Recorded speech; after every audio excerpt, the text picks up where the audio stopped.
there, I'm Christine Dunbar from SpeechModification.com, and this is my Smart American Accent Training. Welcome to our live question and answer class, where I take your questions regarding American English pronunciation, American accent, how to pronounce words, sounds, basically anything you're looking for help with in order to improve your fluent communication in English. At the beginning today, I'd like to talk about the vowel schwa, give you a little bit of an intro to this sound, give you some resources that you can use, talk about error patterns you might want to watch out for.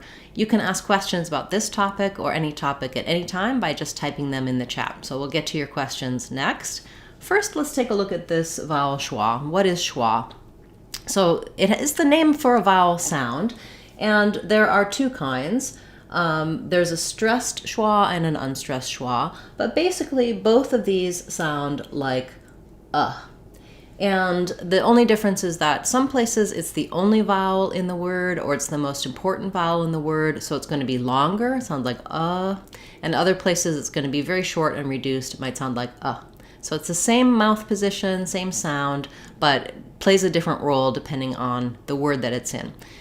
One of the difficulties with vowel schwa is that we don't have a very consistent spelling for it. So you see I've written it here with the letters UH, and when we say or that's how we write that down if we're writing that. And the reason we say and is that that's the sound that comes out when our mouth is just at rest and our tongue is in the resting position for American English. And so that filler sound of and when you hear that, you know that that's sort of the home base for American English speakers. That's part of why we have so many of these schwa sounds. It's because when we're moving from sound to sound, we kind of go in between this position.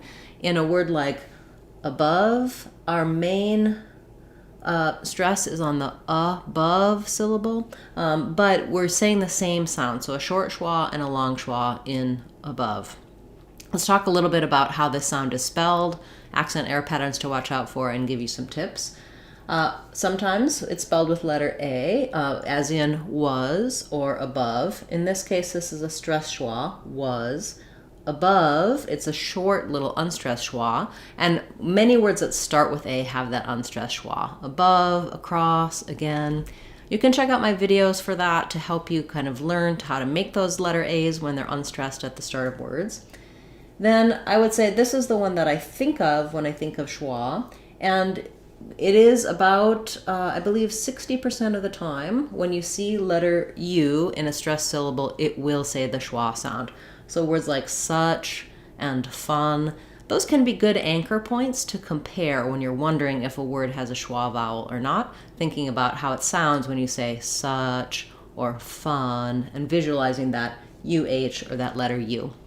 I often rewrite it this way when I'm teaching in my Word of the Day videos to help you recognize that sound. We also often spell schwa with letter O, like in some and money.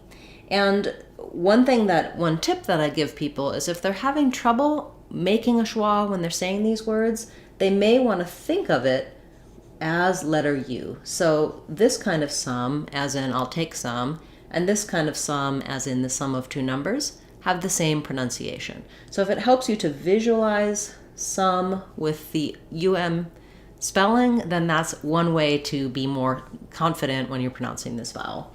Same thing with money. We don't have a word money, but you can kind of think of it as money, and that may help you avoid an accent error pattern.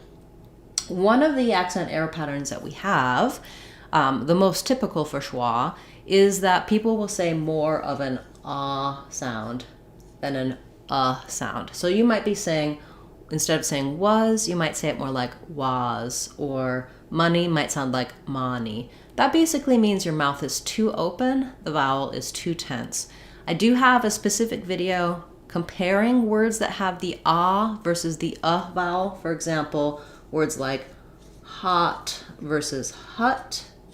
Hut is the word that has schwa. Hot is the word with vowel and you might be these two might be too similar in your accent pattern. That's because schwa is not as common in other languages, and also Other languages have a tendency to go to those more open and more tense vowels like the ah rather than the sound. The other error pattern that we often hear for vowel schwa is that people will say something more representing the letter rather than the sound. So that might mean that I'm saying something like money instead of money, or was instead of was, because I see that letter A or that letter O and I'm trying to pronounce a vowel that I associate with that letter. That's where rewriting it with the letter U might be helpful for you. And also just becoming aware of which words have the schwa. Oftentimes people are surprised when they look in the dictionary and they see a schwa on some of these words. They didn't realize that it had that sound. You can use my video for vowel schwa to see all of the words that have schwa, the common everyday words, and then how to look up any word that you want. I also recommend both my Sounds of English course and my American Accent 6-week course. All of my courses on speechmodification.com are either free or available for under $2. And in our Sounds of English course, you'll learn about every vowel sound of English, how they're spelled, accent error patterns. It's a great way to build a strong foundation to pronounce any word that you want in American English. Lastly, let's just look at a few other types of spelling. So we have, here's another example like some and some. We have sun and sun have the same pronunciation. Both have vowel schwa. In the dictionary, both of these are going to look like this. The S for this sound, the schwa symbol, and the N sound.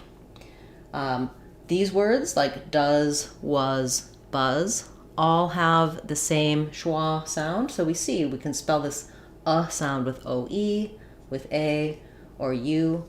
If it helps, if you can say buzz with the schwa, you can picture was the same way, or does the same way. My board's getting pretty crowded here. The idea is getting a handle on what you're hearing, making this sound consistently, recognizing the different spellings, and being able to feel very solid and confident when you're saying the sound. Here's another spelling, enough, mother. So many of these common everyday words have the vowel schwa, and it may be that you're saying a different vowel sound. Being able to center in on this sound can be very helpful, given that it is the most common sound in American English. Okay, you can get even more details about vowel schwa in my videos for vowel schwa and in our Sounds of English course. Let's turn now to your questions. Feel free to ask about what we just talked about or any other questions you may have. It doesn't have to be related to vowel schwa, but related to American English pronunciation. So looking at, welcome everyone, nice to see so many of you here. Eddie has a question about the word such, the CH sound in such. Could it be a stop consonant sound? So the CH sound in such is what's called an affricate sound, which basically is kind of a combination of a fricative and a stop sound. And the symbol for the CH sound does have the symbol for t, which is a stop sound, and the symbol for sh, which is a fricative, which is a continuing sound. So it's this kind of funny combination of we do stop the air if I'm saying such, or let's use church for an example because it has the CH at the beginning and the end. So I'm stopping the air initially, but then it comes out in a burst that's, it's basically a mishmash of sounds. So it doesn't qualify as a stop sound, but you do need to stop the air. When you say church, your tongue goes up to the position for the T, drops quickly to the position for the SH, and bursts the air out, church. Versus if I just have the SH sound, I got criticized in my Washington, D.C. video for my SH looked too much like an S. It's a tall, skinny S.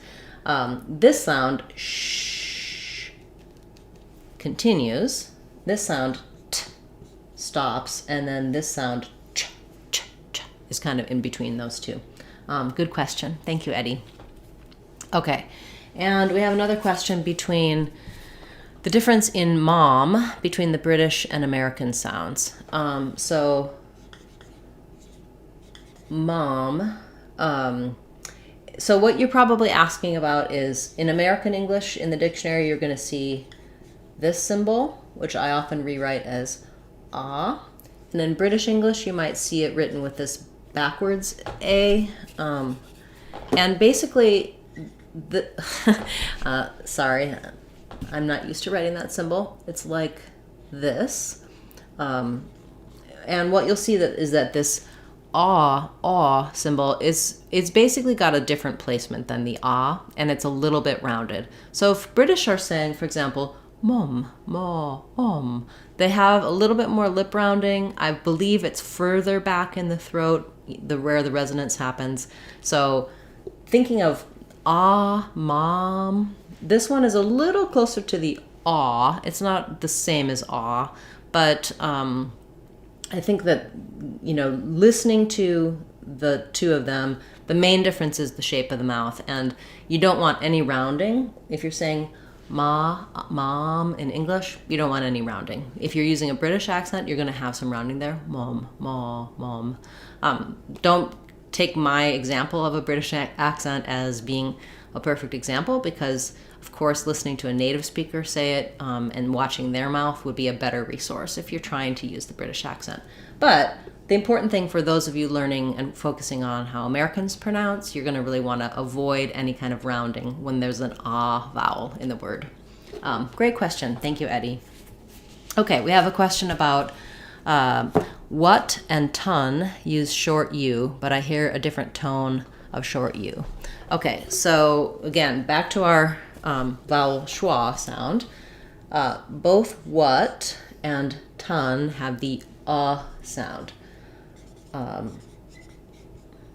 So you'll see in the dictionary what and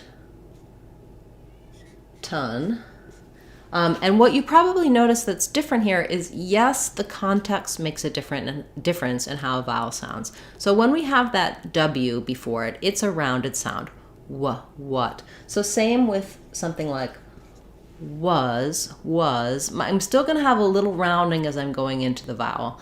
That may be what you're hearing that's different. Ton, what, that the wa, there's maybe a little bit rounding that lingers into the vowel. And what else could I say that would be different there? I think thinking of them as though they had a U. And another technique to matching these kinds of sounds is using a word like or the or some and trying to make it the same. So for example, some, ton, same letter O, you can use that to help you, or also write it this way, some, or somewhat, hearing that my vowel should match across that word. But inevitably, when we're saying vowel sounds or consonant sounds, any pronunciation when it's in a word, there may be some slight differences just because of the other sounds around it. So holding on to that, the should basically be the same, and it may be influenced by the other sounds. You don't need to change how you're doing the you want to try to keep that the same, but your hearing is correct that there might be some subtle differences depending on the word. Great point and good question. I hope that helped you understand those challenging differences there. Okay, great. Other questions, please feel free to ask at any time. We will be meeting regularly now on Saturday mornings, and we also have our daily Word of the Day classes early in the morning covering your requests. So if you're watching this as a replay, feel free to still leave a comment or a question. I'll come back to it and I'll cover your word in a future class or a future Word of the Day video. And of course, you can leave comments and questions on any of my videos at any point. I do go through and respond to comments, send you links, resources. Oftentimes I've answered your question elsewhere and I can direct you to that resource. All right, we have a question about tour and tourist. I do have a video for this. So after class, I'll go into the comments and the description and I'll leave a little timestamp for you showing you where you can find these resources. So you can go and get a little more in depth on tour and tourist. But this has the diphthong. So we're going from a rounded oo into our and then tour and tourist. First syllable stress. Also, when I'm saying tour, some people will say it more like tourist. They don't have as much oo rounding there. So I can say I'm taking a tour. I'm taking a tour. You can't really say I'm taking a tour, but I can be a tourist rather than a tourist. I think there's a little bit of flexibility in that or syllable. One thing that will help you perhaps is to think of it as having that rounded oo, tour, and then thinking of that really not being so much on the, not tourist, but tourist. And so as I move from the oo to the tour, especially just on the word tour, you can think of it as having a bit of a W in there, because when we glide from the oo to the we just naturally put that w glide in there. You don't have to insert it, but sometimes knowing that there's kind of more to it than just the that it's tour, that my lips make that glide as I'm moving from the rounded oo shape into the unrounded shape, tour and tourist. I probably explained it a little bit more succinctly and clearly in my video about tour and tourist. So again, check that out after class. That may help you. Thank you. That's a great question. Okay, wonderful. I'll take a few more questions and then we'll wrap up for today. Unless you're coming in now, feel free to ask your questions. At the beginning, we talked about a vowel sound, but we don't have to talk about just vowel sounds. We can talk about specific words, what you're looking for. I'll also just direct you to my playlists on my channel page. You can see specific sounds. You can see our Word of the Day playlist. There's a lot of different ways that the material is organized. And if you're looking for something in particular, just leave a comment on any video and I'll direct you to resources I have for that, both on my YouTube channel and in our free and inexpensive online courses on speechmodification.com. Okay, we have a question about pronouncing THR, for example, as in thrilled. So I do have a couple of videos for this as well. What I usually recommend is really trying to master your TH sound and your R sound separately. If you're still struggling with either of those, then putting TH and R together is going to be the toughest combination. Because what happens for a lot of people is even when they have their R and their TH, the combination of doing the TH position, tongue between the teeth and air flowing, and the R position, tongue pulled back and tight, is a tough combination. And people tend to go back to the air pattern. So they may end up doing something more like a T sound and a rolled R. So if you're trying to say thrilled, it might sound more like thrilled. Just because the T and the rolled R are very close together. So what I would say is build this from the R, trying, for example, rilled, feel that tight back tongue, or just rill, or whatever word you're working on, 3. Say the R first, then add the TH, but be thinking about the R as you say it. So you're going to just sneak the tongue forward for the TH. Rill, thrill. The back of my tongue is almost still in that R position as much as it can be, and the TH does not, it still has to come forward, but don't let your tongue come all the way out. Make just enough forward to the teeth so that you get the sound and can go quickly to the R, thrilled. Again, do lots of practice on rilled, thrilled, so that your tongue gets that muscle memory of how it feels to be in that R for rilled, so that you can add the TH in. That's basically what my THR video teaches you, but it may go into more examples, working on lots of words that have the THR, and again, as I said in the beginning, TH and R separately, then try putting them together. You can check out that video. I'll put a link to it here in the comments after class today, as well as that's part of our American Sounds course on speechmodification.com, Sounds of English. Okay, we have a question about fiancé. And are you asking about fiancé and fiancée? So those are both, as far as I recall, the same pronunciation. It's just we spell it with 2 E's if we're talking about, if it's someone talking about a female fiancé and one the other way. But let's just talk about the pronunciation of it. So say is stressed here, which we see with the accent that shows us that it's stressed. And letter I says E, so we have fee, letter A says ah, on, letter C says s, and then we have the A diphthong. So in English, fiancé, fiancé. Sometimes people will also say fiance with stress on the on. Fiance, fiance. I think you can say both, and I believe that both are correct. I don't have my dictionary handy, or I would look it up.